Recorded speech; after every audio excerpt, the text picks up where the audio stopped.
यूं ही नहीं मिलती राही को मंजिल, एक जुनून सा दिल में जगाना होता है। पूछा चिड़िया से कैसा बनता है आशियाना, बोली भरनी पड़ती है उड़ान बार बार, तिनका तिनका उठाना होता है। तो जिस तरीके से एक चिड़िया तिनके तिनके को बुनकर अपना आशियाना बनाती है, अपना घोंसला बनाती है, वैसे ही हमें डेली थोड़ी थोड़ी अपनी तैयारी को एक बेहतर आयाम देकर पढ़ना होगा और आगे बढ़ना होगा और हमें अपने लक्ष्य को प्राप्त करना होगा। तो चलिए, मैं पूजा सिंघई विद्याश्री एकेडमी में आप सभी का स्वागत करती हूँ। आज हम 27 नवंबर का करंट अफेयर पढ़ने वाले हैं। आज संडे है, लेकिन संडे हमारे लिए हॉलीडे नहीं रहता है, हमारे लिए रिवीजन डे रहता है। तो पहले हम आज का करंट अफेयर पढ़ेंगे और आपको पूरा वीकली करंट अफेयर रिवाइज करना है, क्योंकि ये आपके आगे आने वाले एग्ज़ाम के लिए ये सारे क्वेश्चंस का रिवीजन बहुत अधिक ज़रूरी है। चलिए पढ़ना शुरू करते हैं। कल हमने पढ़ा था 26 नवंबर को कौन कौन से दिवस पढ़े थे। तो 26 नवंबर को हमने डिस्कस किया था कि जो भारत का संविधान दिवस है वो 26 नवंबर को रहता है, क्योंकि जो संविधान सभा थी, तो संविधान सभा के द्वारा 26 नवंबर सन 1949, ये आपको याद रखना है, ये डेट थी जिसमें हमने भारत के संविधान को अपनाया था। फिर जो राष्ट्रीय दुग्ध दिवस मनाया जाता है, तो कल के दिन 26 नवंबर का दिन बहुत ही महत्वपूर्ण है। एक और महत्वपूर्ण दिन होता है 26 नवंबर को, वो होता है national milk day.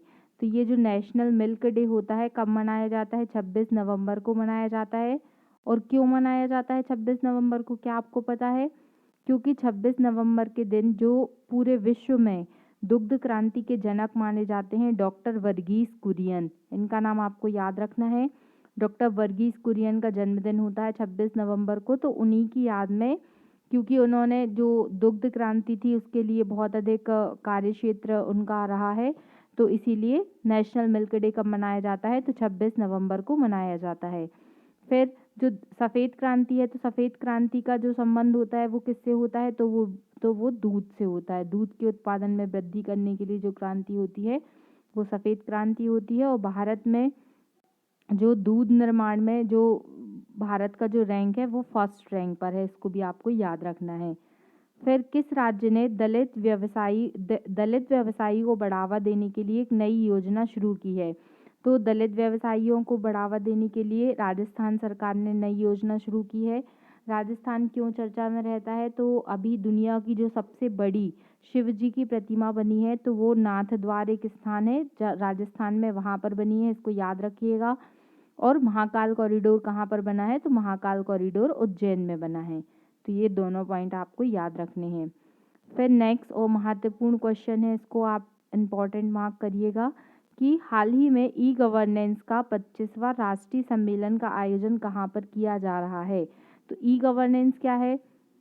E governance मतलब होता है इलेक्ट्रॉनिक गवर्नेंस, जो इलेक्ट्रॉनिक मीडिया के माध्यम से या इलेक्ट्रॉनिक रिसोर्स के माध्यम से जो गवर्नमेंट अपनी पॉलिसीज़, योजनाएं और अन्य प्रकार की जानकारी जो है वो जनता तक पहुंचाती है, तो वो ई गवर्नेंस के अंतर्गत आता है। ई गवर्नेंस का जो सम्मेलन है वो 25वां सम्मेलन कहाँ होने वाला है? तो जम्मू कश्मीर कटरा में होने वाला है, इसको याद रखना है आपको। फिर जम्मू कश्मीर से रिलेटेड कुछ और फैक्ट, जैसे कि जो चिनाव वाइट वाटर राफ्टिंग जो महोत्सव हुआ था वो कहाँ पर हुआ था? तो जम्मू कश्मीर में हुआ था। और पहाड़ी जनजाति होती है, तो पहाड़ी जो लोग रहते हैं जम्मू कश्मीर में, अभी अमित शाह जी जब जम्मू कश्मीर गए थे तो उन्होंने पहाड़ी लोगों को एसटी का दर्जा, शेड्यूल्ड ट्राइब का दर्जा दिया है, इसको भी याद रखना है। कौन सा राज्य सीमावर्ती गाँवों के लिए एकीकृत विकास योजना शुरू करेगा? तो सीमावर्ती गाँवों के लिए एकीकृत मतलब इंटीग्रेटेड डेवलपमेंट प्रोग्राम शुरू करने वाला है कौन सा स्टेट है? वो है उत्तराखंड। तो इसको भी आपको याद रखना है। फिर लखपति दीदी मेले का आयोजन, तो जो एनजीओ में कार्य करने वाली महिलाएं हैं उनकी आय में वृद्धि करने के लिए उत्तराखंड गवर्नमेंट ने क्या किया था? लखपति दीदी मेले का आयोजन किया था। ये हमने पिछले करंट अफेयर में पढ़ा है। फिर उत्तराखंड गवर्नमेंट ने अपना ब्रांड एम्बेसडर, जो स्टेट अलग अलग स्टेट के ब्रांड एम्बेसडर भी नियुक्त किए जाते हैं, तो ऋषभ पंत को ब्रांड एम्बेसडर नियुक्त किया गया है, कहाँ का? उत्तराखंड का। तो ये नाम भी आपको याद रखना है। फिर प्रत्येक जिले में एक संस्कृत भाषी गांव बनाया जाएगा।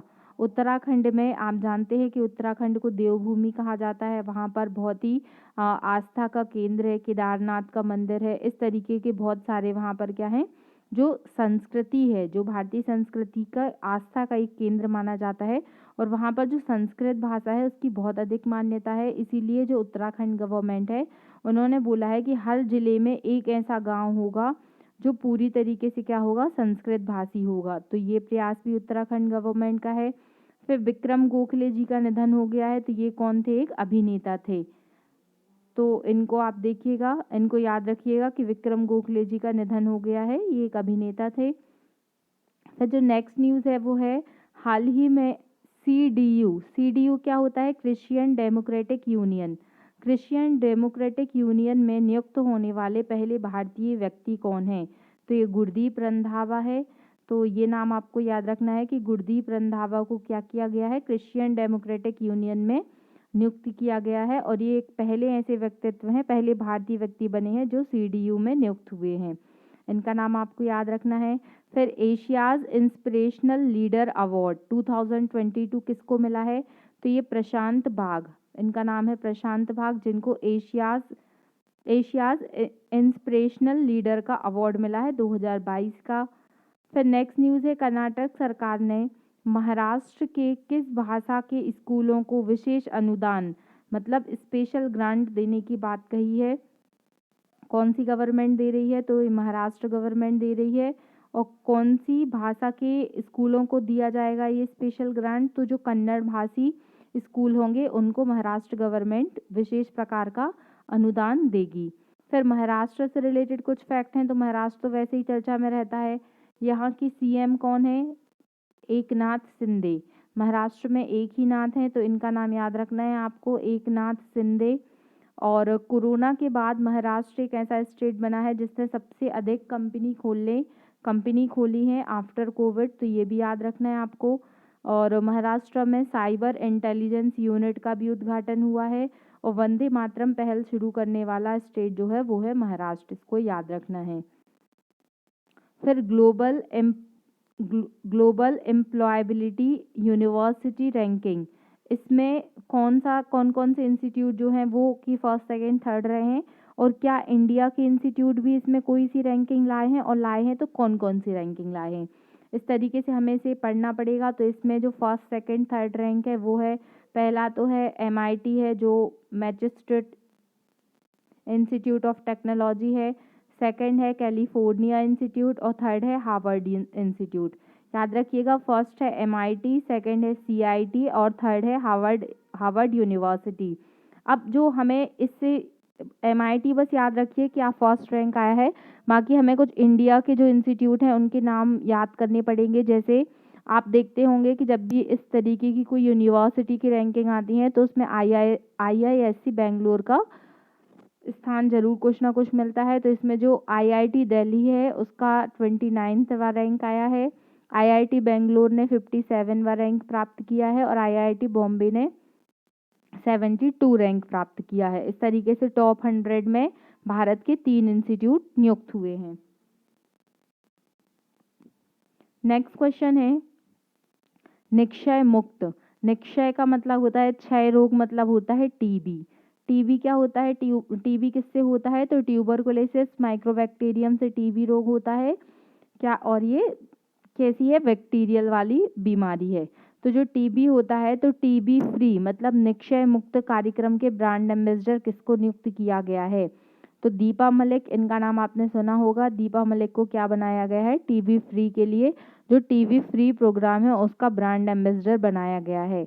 दीपा मलिक का नाम याद रखिएगा। और दीपा मलिक पैरा खिलाड़ी हैं एक, तो ये पैरा ओलंपिक समिति की प्रमुख भी हैं। तो दीपा मलिक का नाम आपको याद रखना है। फिर क्या आप बता सकते हैं कि इंडिया ने टीबी हारेगा देश जीतेगा जो प्रोग्राम शुरू हुआ है, तो टीबी को पूरी तरीके से ख़त्म करने का लक्ष्य कब तक रखा है? तो जो इंडिया का लक्ष्य है वो है 2025 तक, इसको याद रखिएगा। लेकिन अगर क्वेश्चन ऐसा आता है कि WHO ने टीबी को ख़त्म करने का लक्ष्य कब तक रखा है, तो जो वर्ल्ड हेल्थ ऑर्गेनाइजेशन है उसने लक्ष्य कब तक का रखा है? 2030 तक का रखा है। और जो मलेरिया को ख़त्म करने का WHO ने लक्ष्य रखा है तो वो भी 2030 का लक्ष्य है, ये आपको याद रखना है। फिर जो मैंने कल क्वेश्चन पूछा था, क्वेश्चन ये था कि फीफा का आयोजन कहाँ पर किया जा रहा है, तो ये आपको याद रखना है कि फीफा का आयोजन किया जा रहा है कब, कहाँ पर, कतर में। जो दोहा की राजधानी कतर है वहाँ पर आयोजन किया जा रहा है, इसमें याद रखिएगा।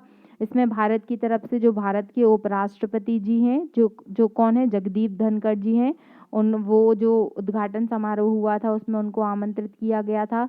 अब देखा जाएगा कि समापन समारोह में भारत की तरफ से कौन जाने वाला है। तो आज के करंट अफेयर थे। आई होप आपको इतने पॉइंट समझ में आ गए होंगे। इसको अच्छे से आप रिवाइज कर लीजिएगा। आज संडे था इसलिए मैंने छोटा सेशन बनाया है, इससे आपको अधिक स्टैटिक फैक्ट इंक्लूड नहीं किए हैं, क्योंकि आपको आज पुराना सब कुछ रिवाइज करना है। Thank you so much. यदि आपको वीडियो अच्छा लग रहा है तो आप प्लीज़ लाइक कीजिए, शेयर कीजिए, अधिक से अधिक अपने दोस्तों तक शेयर करें और सब्सक्राइब करें। Thank you so much. जय हिंद, जय भारत।